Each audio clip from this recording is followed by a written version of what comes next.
All right, it says we're live.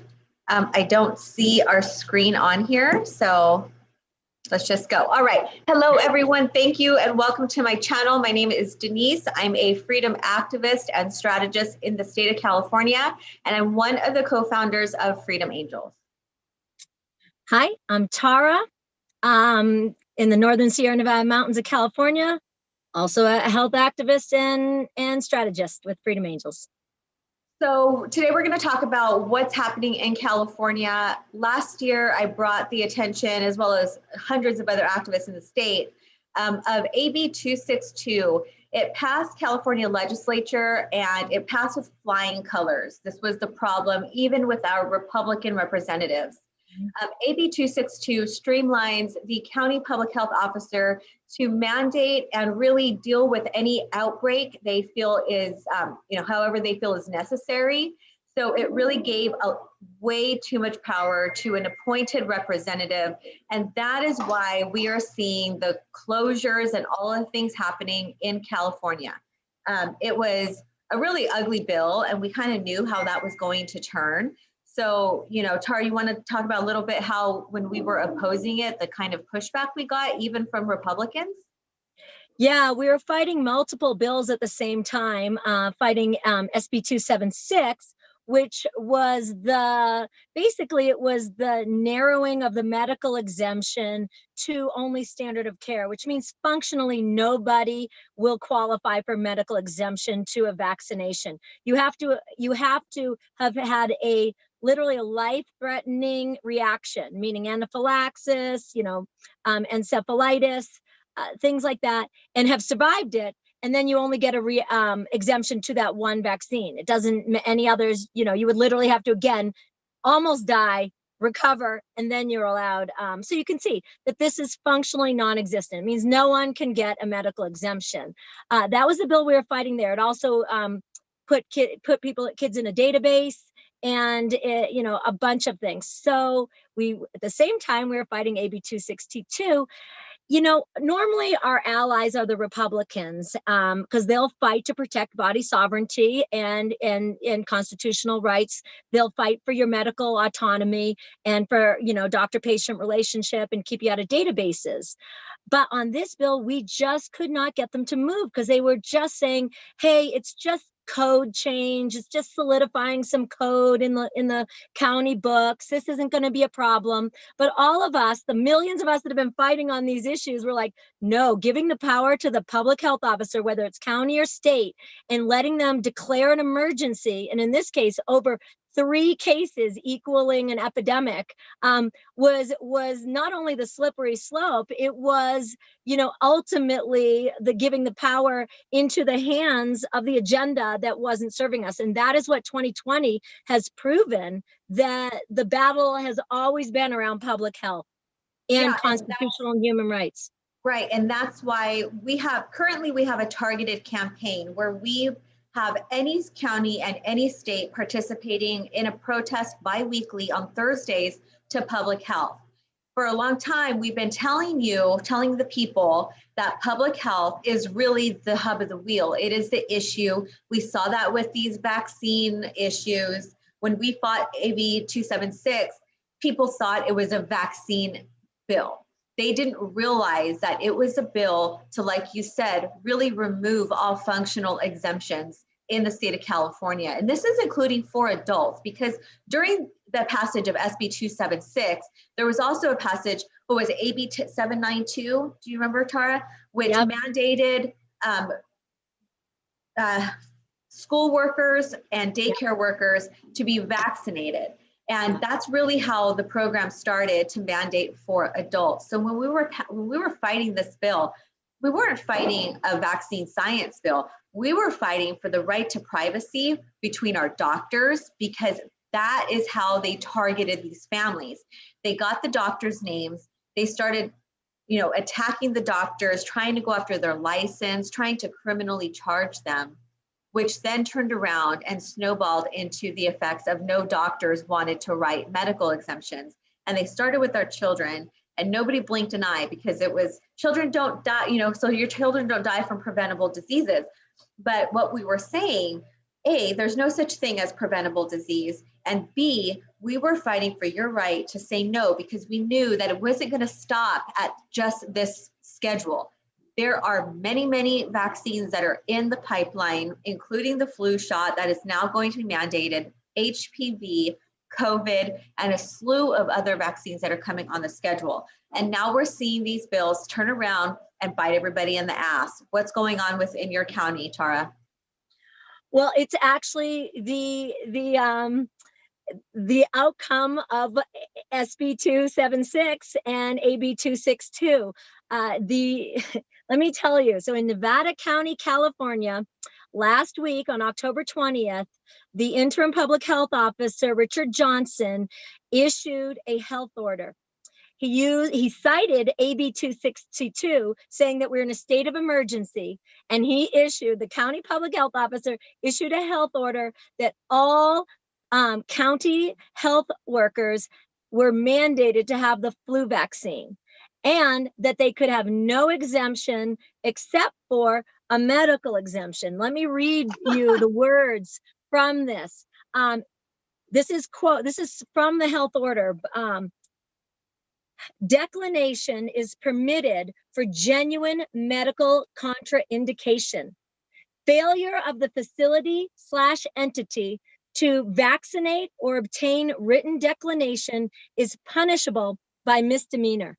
So what they're doing right there is, I can tell you, no one can qualify for medical exemption. That was the battle we lost last year in California around schools. It was AB 262, and it set the standard for the United States for everybody to make medical exemptions tied to standard of care, which is too narrow to qualify for anyone. And what he just did, he took a power. This isn't the legislative process. This isn't a state legislative process or anything. This is just a straight up appointed, the Board of Supervisors appointed the public county health officer, and using citing AB 262, he said, it's a state of emergency, and I have the authority to issue a health order saying you are mandated as a health worker in Nevada County. And if the entity that employs you doesn't vaccinate you or get your medical exemption, which you're not going to qualify for, then they are subject to misdemeanor. So tomorrow is the Board of Supervisors meeting in Nevada County at 8:30 a.m. It's starting with a prayer outside, people gathering, and then at 9 o'clock it starts. This is the time for 1,000 people to show up. This is the time to draw the line in the sand and start fighting. And you don't even have to bother with any stats or anything. Just go in straight up. You don't have the right. We're challenging you completely. You're constitutionally invalid in this action, and we won't comply, and we're going to fight you. We're going to sue you. Liabilities coming at you that you've never even seen before. And it's not going to stop at a flu shot. That's what I want people to really understand. Even healthcare workers who do take the flu shot, but who are very leery of this new COVID vaccine that has no long-term testing. It is liability-free, just like every other vaccine on the schedule. You healthcare workers will be the frontliners for this experimental drug. It is you, and what we're seeing is Australia. It is no jab, no pay. And don't think for a minute it'll stop at a flu shot. It will come as the COVID, and that will also trickle down into our children, military, elderly, and Latino and Black community. These have been the targets for every single mass vaccination campaign. So if you've never been involved with health freedom, but you are a healthcare worker, you are a teacher, a daycare worker, because these are also the targets because you work with children, it is time to start standing up and attending these Board of Supervisors meetings and push back. If you've never fought before, now is the time to get in, because this county is going to set the precedence for the entire county and the state. And the state of California, how we go, so goes the nation. So this is a very, very important meeting to attend to. Do you happen to have the address? It's on Maidu Trail at the Rood Center. It's ROOD Center, Maidu Trail, MAIDU Trail. and you don't have to have an address. It's just its own street in Nevada City, California. And it really is the moment to step in. You know, the elders are already in care facilities, are already, you know, being coerced into the flu vaccine. And like Denise said, you're really seeing their prime targets are right now being set up regarding the flu vaccine. And it is true. It is just interchange it with COVID vaccine, because that's just step 2. This is step 1. And that's step 2. So this is the place to fight it, because the Board of Supervisors, they can fire the public health officer as well. And just so you know, the Board of Supervisors in Nevada County, the chair, Heidi Hall, she is clearly part of an agenda to advance this tyranny. But if the people of the community push back, that's when, you know, you can affect change. And if you don't push back, this is what we're getting. Yep, you're going to get what you accept. And there is no more space to allow other people to go and protest for you. There's no more space to say, this isn't your fight. This is everybody's fight, especially our healthcare workers.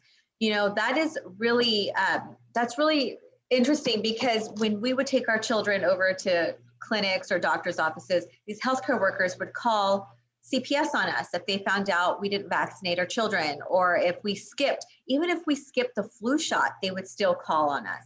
Now you are seeing the wrath of what these bills actually were. They were not a conspiracy theory. We were never, you know, putting too much on it. It is the environment we're in now. And with this COVID scam that happened, really everything is up. Like, the public health officer can do whatever they want to do. And what do we mean whatever? We mean whatever. Ventura County, the public health officer stated, if there is a person who is sick in your home and you only have one bathroom, that person will be removed and taken to a new housing facility.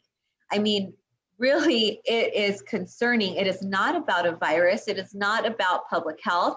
This is an agenda that's being put in place. And in order to stop it, we have to show up. So please, 8:30 tomorrow morning, Nevada County Board of Supervisors, we will be there to push back. Bring your information signs. Come, even if, like Tara said, no data is needed. This isn't a science debate. This is a constitutional right issue, a civil rights issue, and a human rights issue. Never should we have medicine that is mandated to us in this nation. So Tara, thank you very much. Is there anything else you wanted to say before we jump off? Yeah, just come and speak your heart. It's needed. And stand with us. Denise and I will be there. 8:30 is the prayer. 9 is when the Board of Supervisors public comment starts. So make sure you get there no later than then. And stand with the people that are going to hold the line with you, because like Denise said perfectly, this is the time to step in. Yeah. And we'll see you tomorrow. We'll see you tomorrow. I'll see you tomorrow, Tara. We'll live stream it, but please be there. If yes, you're near we will. Drive, no matter how far. You know, if you got a couple hours, just drive. Yep. So we'll see you tomorrow. We will be live. I will try to figure out how I can do this. I am actually very much heavily censored and heavily shadow banned on all platforms. If we do go dark, you can reach us at freedom-angels.org.